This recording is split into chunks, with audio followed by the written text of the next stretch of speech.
یک طرفہ الیکشن ہو. اب آپ کو چاہیے کہ 3 جنوری یا 6 جنوری یا 8 جنوری تک ایک لسٹ جاری کر دیں کہ ان امیدوار بلا مقابلہ ہو گئے ہیں، starting from Nawaz Sharif, Maryam and Shahbaz Sharif, اور باقی سارے انہوں نے کاغذ واپس لے لیے، یا وہ مر گئے یا قبروں میں چلے گئے، یا انہوں نے فلاں واقعے کی مذمت نہیں کی تھی اس لیے ان کو نکال دیا گیا. بھائی کس کو بیوقوف بنا رہے ہو؟ پوری دنیا دیکھ رہی ہے. لوگوں کے سیکنڈر پروپوزل اٹھائے جا رہے ہیں، کینڈیڈیٹ کو آر او کے دفتر کی میز کے اوپر سے اٹھا کے لے جاتے ہو. سپریم کورٹ کچھ آرڈر دیتی ہے، الیکشن کمیشن کچھ آرڈر دے رہا ہے، اور آپ نے جو انتظامی افسر جو تھے آر او لگائے تھے انہوں نے جو چڑھانا تھا چڑھا دیا ہے. بھائی اب آپ کے الیکشن جو ہے 100% متنازع کرنے کا جو منصوبہ ہے یا حرکت ہے یا سازش ہے وہ سامنے نظر آ رہی ہے. کوئی کسی کی آنکھوں میں نہ پٹی بندھی ہوئی ہے کسی کی آنکھوں میں، اور نہ کوئی پاگل ہے. تو یہ کوئی کام نہیں ہے. اس سے بہتر ہے الیکشن آپ نہ کراتے. اور میں اب بھی ریکویسٹ کرتا ہوں کہ الیکشن کمیشن کو اور سپریم کورٹ کو اور ہائی کورٹس کو اس معاملے کو ٹیک اپ کرنا چاہیے. اگر آپ نے پولیس اور انتظامیہ پر چھوڑ دیا تو پھر الیکشن کا داغ جو ہے نا، وہ چودھری صاحب جو ہے سپریم کورٹ نے آلریڈی یہ جو درخواست ہے وہ ایکسپٹ کر لیا 3 جنوری کو. ہاں وہ لیول پلینگ فیلڈ والی. اچھا حسن ایوب، ظاہر ہے آپ چونکہ سیاست بہت قریب ہے، آپ کے خاندان کے کچھ لوگ سیاست کا حصہ رہے ہیں بھی.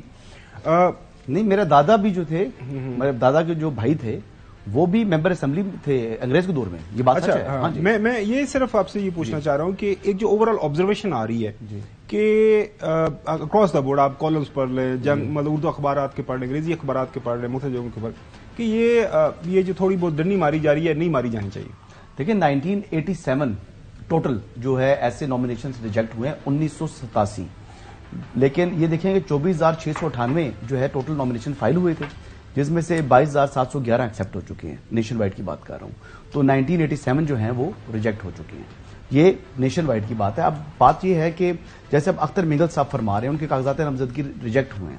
آپ کو پتا کس بیس کے اوپر ہوئے ہیں؟ Concealment of اقامہ.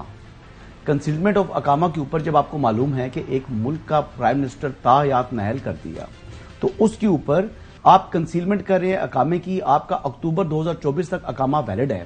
تو اب اس کے اوپر اب آپ شور کہہ رہے ہیں جی کہ الیکشن اور بڑے جناب وہ ہیں، وہ ایک میں نے پوسٹ پڑھا تھا، ایک بلوچ تھا، کہتا ہے ہمارے یہاں بڑے سردار بڑے گھومتے ہیں، وہاں کمپنی کے مینیجر نکلے ہیں، تنخواہ تو لیتے رہے، وہاں کمپنی کے مینیجر نکلے ہیں.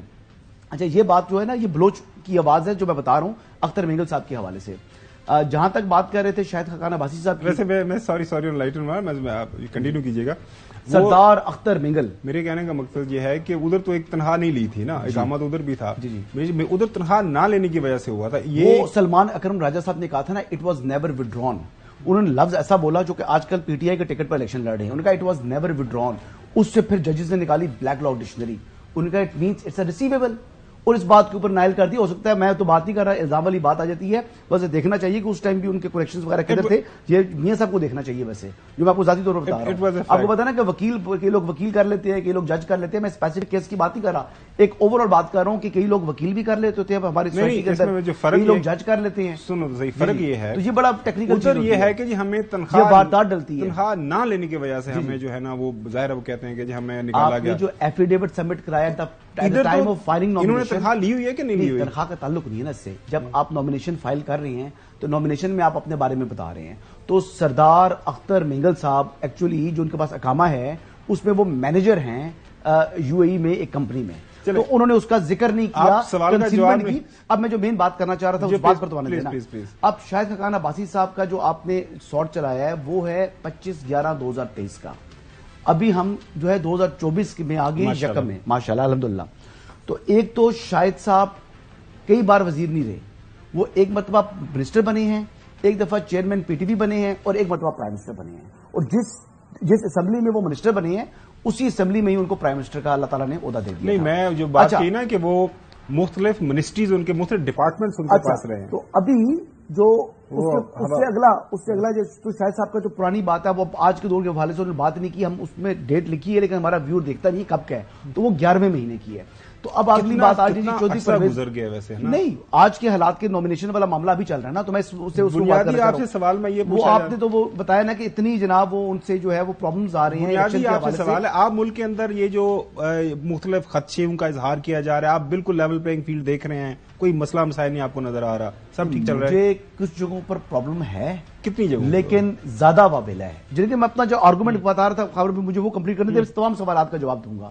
پھر اگلی آگے جناب پریزیڈنٹ پی ٹی آئی، وہی پریزیڈنٹ جن کو پنجاب کا سب سے بڑا ڈاکو کہتے تھے، جو چیئرمین بانی چیئرمین تحریک انصاف عمران احمد نیازی صاحب، تو اب انہی کی بات اب ڈاکو ہے جس نے بہت بڑے ڈاکے مارے ہوئے ہیں. میں تو نہیں کہہ رہا، یہ تو عمران خان صاحب نے کہا تھا، I am taking his words for it. تو اب ایسے ڈاکو کی بات کو میں کیوں اس پر میں مانوں؟ اس کو میں تو یہ بات نہیں مانوں گا. میں تو کہوں گا جی بندہ فیئر ہو، آپ صادق اور امین ہو، اس کی بات میں مانوں، اس کی بات میں سنوں بھی گا، اس پر میں جناب میں کہوں گا واقعی یار یہ بندہ بڑا ہی کلین ہے، نیٹ اینڈ کلین ہے، اس کی بات سننی چاہیے.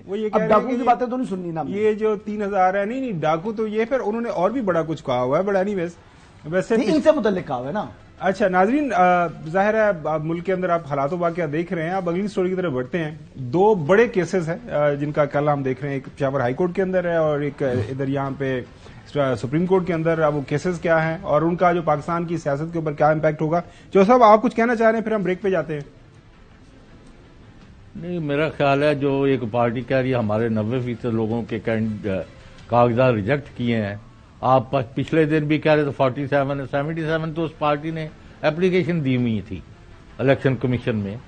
تو آپ کی خبریں مناسب نہیں ہے کہ وہی صرف ٹھیک ہوں، اور لوگوں کا بھی کوئی نقطہ نظر ہوتا ہے. انہوں نے ایک کلیم کیا ہے کہ 90% ہمارے کینڈیڈیٹ بالکل صحیح.